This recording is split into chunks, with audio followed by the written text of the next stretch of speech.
आज की कहानी है सुख और दुख अपने कर्मों से।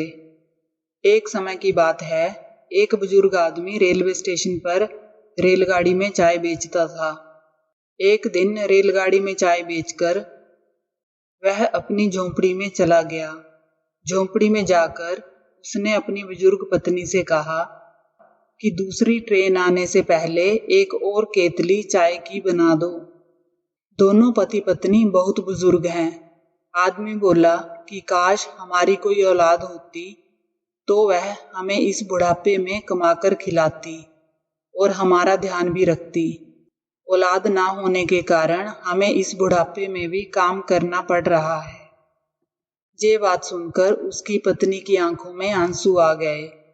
उसने चाय की केतली भरकर अपने पति को दे दी।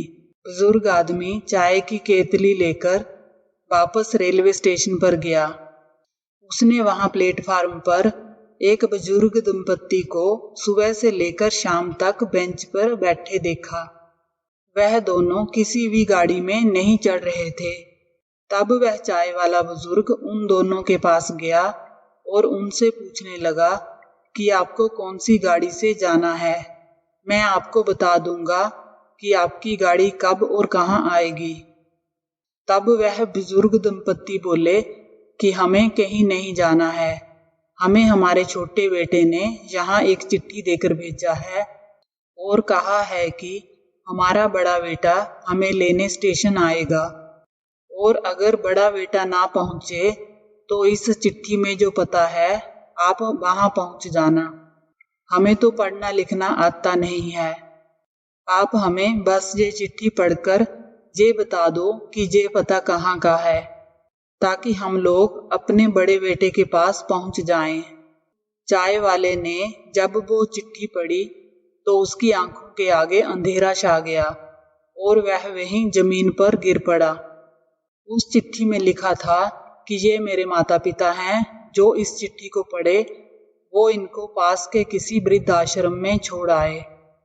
चाय वाले ने सोचा था कि मैं बे औलाद हूँ, इसलिए बुढ़ापे में काम कर रहा हूँ। अगर औलाद होती तो काम ना करना पड़ता।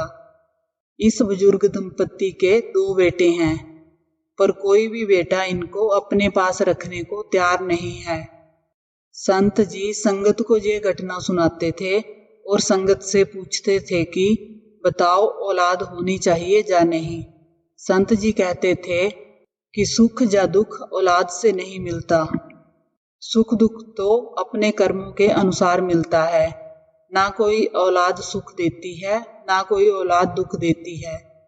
अगर आपके कर्म अच्छे हैं तो आप अकेले बैठे भी खुश रह सकते हो, और अगर आपके कर्म बुरे हैं तो आप राजगद्दी पर बैठकर भी दुखी रहोगे। सुख और दुख का औलाद से कोई संबंध नहीं है। ये हमारी गलतफहमी है।